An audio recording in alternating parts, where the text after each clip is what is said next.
প্রিয় দর্শক, আপনারা দেখছেন শিশির লার্নিং ইনভেস্টমেন্ট গোল। দেশ ও দেশের বাইরে থেকে যারা দেখছেন তাদের সবাইকে স্বাগত জানিয়ে শুরু করছি আজকের ভিডিও। আজকের ভিডিওর বিষয়, একজন ভালো বিনিয়োগকারী হতে গেলে কত পিবি ভ্যালু নিরাপদ। যারা আমার চ্যানেলে নতুন, please subscribe my channel, thank you. তো what is the safe PB ratio for become a good investor at capital market. তো এই সম্পর্কিত আজকের আমার ভিডিওটা, আশা করি আমার সাথে পুরো ভিডিওটি জুড়ে আমার সাথে থাকবেন।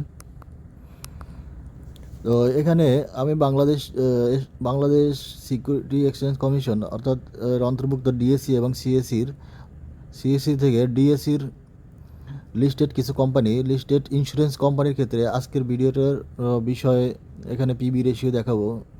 তো এখানে ইন্স্যুরেন্স থেকে কিছু কোম্পানি আমি সিলেক্ট করছি যেগুলোর পিবি রেশিও আমি নিজে ক্যালকুলেশন করছি। ওকে, তো এখানে ডিএসসি লিস্টেড ইন্স্যুরেন্স কোম্পানিগুলো দিয়েছে প্রগতি insurance, Reliance insurance, Phoenix insurance, green delta insurance, people insurance etcetera এখানে দেওয়া আছে।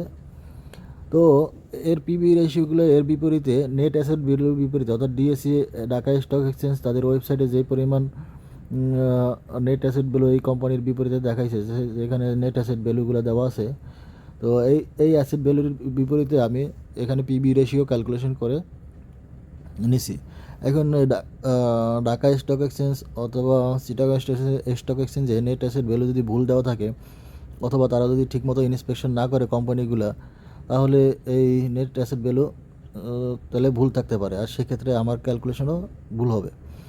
তো এখন বর্তমান লিস্টেড কোম্পানির ক্ষেত্রে যে নেট অ্যাসেট ভ্যালু কোম্পানিগুলোর দেওয়া আছে স্টক এক্সচেঞ্জে, তো সেখান থেকে আমি এখানে প্রগতি ইন্স্যুরেন্স এখানে দেওয়া আছে 58 তার নেট অ্যাসেট ভ্যালু। এটা থেকে আমি পিবি রেশিও ক্যালকুলেশন করে নিয়েছি ক্যালকুলেশন করে পাইছি 1.64। পিবি রেশিও কীভাবে ক্যালকুলেশন করতে হয়, অর্থাৎ পজিটিভ পিবি এবং নেগেটিভ পিবি, এই সম্পর্কিত আমার 2টা ভিডিও আছে, আশা করি দেখলে ক্লিয়ার হবে যদি আপনি এখানে কনফিউজ থাকেন। তো এখন এখানে 1.64 ফর প্রগতি ইন্স্যুরেন্স।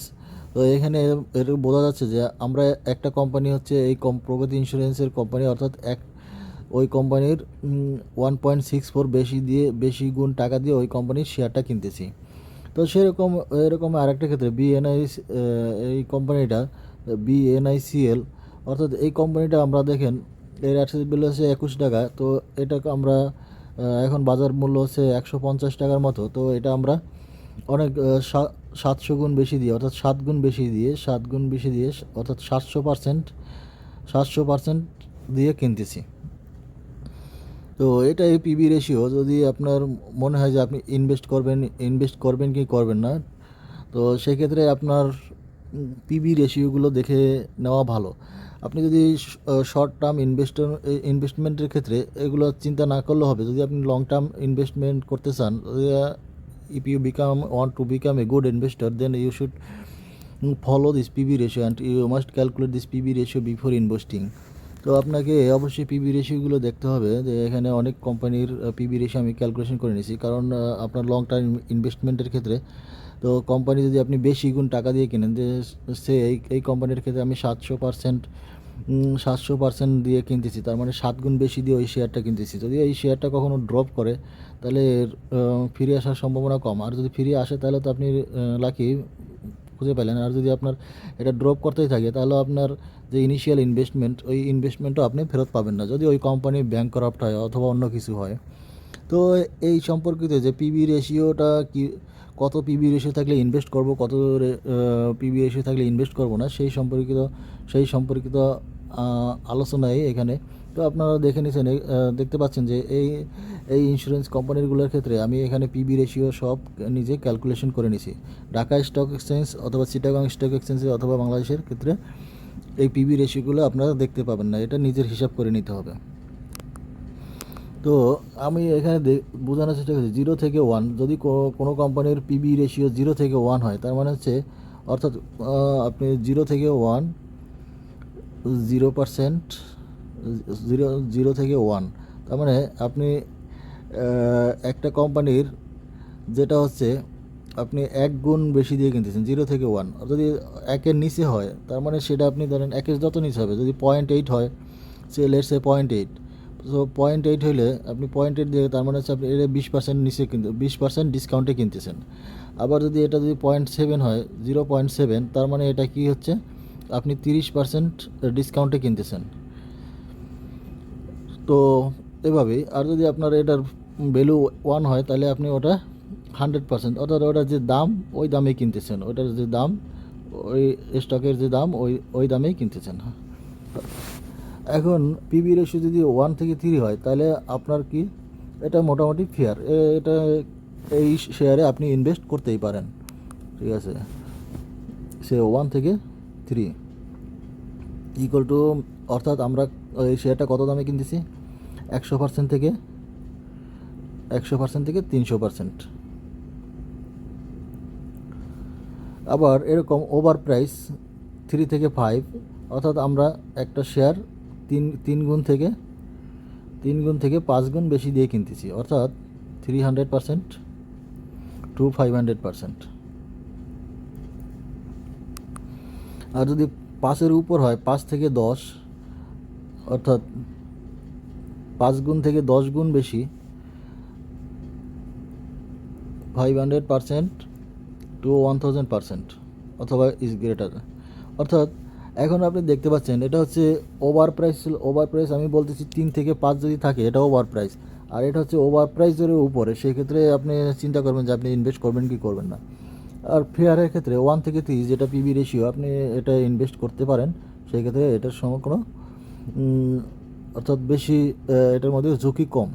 আর যদি আপনি কোনো প্রায় যদি ডিসকাউন্টে কিনে থাকেন সেক্ষেত্রে আপনার সেটাও ভালো, তবে ডিসকাউন্ট প্রাইস মানে হচ্ছে আপনার ওইটা আন্ডার ভ্যালুড, এখন তাদের ব্যবসা মন্দা যেতে পারে, মন্দা গেলেও আপনার যখন ওটা আপনি ডিসকাউন্টে কিনতেছেন, যখন ওই কোম্পানিটা যদি ঘোষণা করে তাদের বিজনেস ক্লোজ, তারপর আপনি আপনার ইনভেস্টমেন্ট ফেরত পাবেন। তার মানে হচ্ছে আপনি 20% ডিসকাউন্ট দিয়ে কিনলে আপনি ফেরত পাবেন, অর্থাৎ এই 20% প্রফিট সহ ফেরত পাবেন, যেহেতু ওদের ভ্যালু ছিল 100%, তো আপনি এই 100% টাকা ফেরত পাবেন। কিন্তু অন্যান্য ক্ষেত্রে এখানে যে নিচে আপনি ধরেন এটা আমরা 3 গুণ টাকা বেশি টাকা দিয়ে কিনতেছি, সেক্ষেত্রে এটার ক্ষেত্রে কম পাওয়া যাবে, এটার ক্ষেত্রে আরও কম, আর এটার ক্ষেত্রে অনেক কম। তো এই ব্যাপারগুলো আমাকে মাথায় রাখতে হবে। যদি কখনও কোম্পানি ড্রপ করে, লেটস সে যেটার পিবি রেশিও 5-এর উপরে আছে, এখানে ধরে নিলাম 5-এর উপরে, এই কোম্পানিটা যদি ফল করে, তাহলে এটা যদি ব্যাক না করে, ভবিষ্যতে যদি ব্যাক না করে অথবা এই কোম্পানি খারাপ করে অথবা তাদের বিজনেস ক্লোজ করে দেয়, সেক্ষেত্রে আপনি আপনার ইনভেস্টমেন্ট রিটার্ন ফেরত পাবেন না। কিন্তু উপরের যেটা হচ্ছে 0 থেকে 1, এটা যদি আপনি ইনভেস্ট করতেন, তাহলে এখানে এদের কাছ থেকে আপনি আপনার ইনভেস্টমেন্ট ফেরত পাওয়ার সম্ভাবনা বেশি। ওরা যদি ব্যাংক কারাপ্ট করে তাহলে ওদের অ্যাসেট ভ্যালু থেকে আপনাকে টাকা দিতে বাধ্য, অর্থাৎ আপনি ওই শেয়ার থেকে বিজনেস না করতে পারলেও ওখান থেকে আপনি আপনার মূলধন ফেরত পাবেন।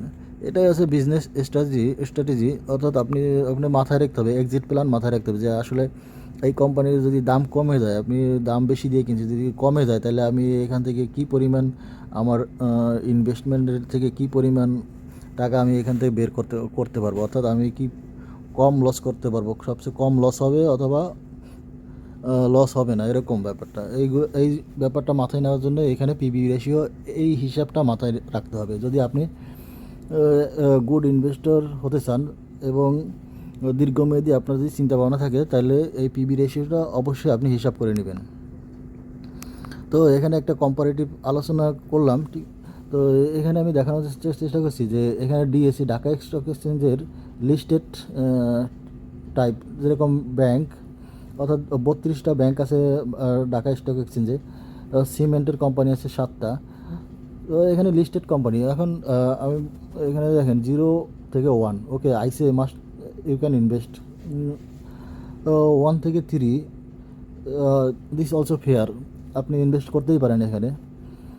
3 থেকে 5 over price, but still you can think, আপনি ইনভেস্ট করতেই পারেন। 5 থেকে 10 এখানে ইনভেস্ট না করাই ভালো, মোর রিস্কি। এখন আপনি যদি বেশি রিস্ক নিতে চান সেক্ষেত্রে আপনি রিস্ক নিতেই পারেন, সেটা আপনার ব্যাপার। তবে আপনি চাইবেন না কখনো আপনার এই পরিমাণ রিস্ক নিয়ে আপনার ক্যাপিটাল অথবা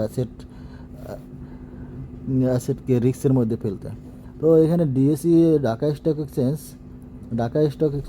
স্টক এক্সচেঞ্জের যে লিস্টেড টাইপ আছে, এই টাইপের মধ্যে কয়টা কোম্পানি আছে এখানে জাস্ট আমি চার্ট থেকে নিয়েছি। ঢাকা স্টক এক্সচেঞ্জের চার্ট থেকে নিয়েছি। সিমেন্টের কোম্পানি আছে 7টা, ব্যাংকের কোম্পানি আছে 32টা, সিরামিক কোম্পানি আছে 5টা, কর্পোরেট বন্ডের আছে 2টা।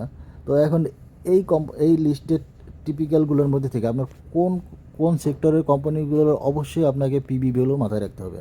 সেটা নাম্বার 1 হচ্ছে ব্যাংকের পিবি ভ্যালু অবশ্যই মাথায় রাখতে হবে, সিমেন্টের পিবি ভ্যালু অবশ্যই মাথায় রাখতে হবে, সিরামিক অবশ্যই, কর্পোরেট বন্ড এটা অবশ্যই মাথায় রাখতে হবে পিবি ভ্যালু, অর্থাৎ ইঞ্জিনিয়ারিং অবশ্যই মাথায় রাখতে হবে, ফাইন্যান্সিয়াল অবশ্যই পিবি ভ্যালু মাথায় রাখতে হবে, ফুড অ্যালাইট অবশ্যই মাথায় রাখতে হবে, ইন্স্যুরেন্স অবশ্যই মাথায় রাখতে হবে, জুট অবশ্যই মাথায় রাখতে হবে, পেপার অবশ্যই মাথায় রাখতে হবে, ফার্মাসিউটিক্যাল অবশ্যই মাথায় রাখতে হবে, রিয়েল এস্টেট অবশ্যই আপনাকে মাথায় রাখতে হবে, ট্যানারি অবশ্যই মাথায় রাখতে হবে, টেক্সটাইল, দেন ট্রেজারি বন্ড। অর্থাৎ এখানে আমি যে টিকগুলো দিছি এই টিক লিস্টেড সেক্টর কোম্পানিগুলোর অবশ্যই আপনাকে পিবি ভ্যালু মাথায় রাখতে হবে। যেরকম ঢাকা স্টক এক্সচেঞ্জে জুটের কোম্পানি আছে তিনটা লিস্টেড কোম্পানি আছে, অর্থাৎ এদের পিবি ভ্যালু অবশ্যই আপনার মাথায় রাখতে হবে, কারণ এদের অ্যাসেটই হচ্ছে পাট অথবা পাটজাত পণ্য। ওইগুলো যদি আপনার ওদের সম্পদের পরিমাণে কম থাকে তাহলে তো আপনি ওখানে ইনভেস্ট করে অর্থাৎ বেশি দামে যদি আপনি শেয়ার কিনেন, তো সেক্ষেত্রে ওরা যদি পাটকল বন্ধ করে দেয় সেক্ষেত্রে আপনার তো ওখান থেকে রিটার্ন পাওয়ার সম্ভাবনা খুবই কম যদি আপনার পিবি ভ্যালু অনেক বেশি থাকে। তো সেই সব ক্ষেত্রে এই টিক দেওয়া যে কোম্পানিগুলো টিক দেওয়া যে সেক্টরগুলো, এই সেক্টরগুলোর যে লিস্টেড কোম্পানি, সেই কোম্পানিগুলোর অবশ্যই আপনাকে পিবি ভ্যালু মাথায় রাখতেই হবে। ওকে, যদি আপনি ওভার প্রাইস অর্থাৎ 5-এর উপরে দিয়ে কিনেন তাহলে আপনার সেটা হচ্ছে একেবারে ম্যাক্সিমাম প্রাইস দিয়ে আপনি কিনতেছেন, সেই ক্ষেত্রে আপনার ইনভেস্টমেন্ট থেকে রিটার্ন পাওয়া অর্থাৎ লং টার্ম রিটার্ন পাওয়া অনেক ডিফিকাল্ট হবে। তো আশা করি বুঝতে পারছেন যে আমি পিবি রেশিও দ্বারা কী বোঝাতে চাচ্ছি অথবা আপনাকে পিবি রেশিও কেন মাথায় রাখতে হবে। তো আমার নেক্সট ভিডিওগুলো হবে price to sales ratio explained and other topics video. আশা করি আমার সাথে থাকবেন। আর এতক্ষণ ভিডিওটি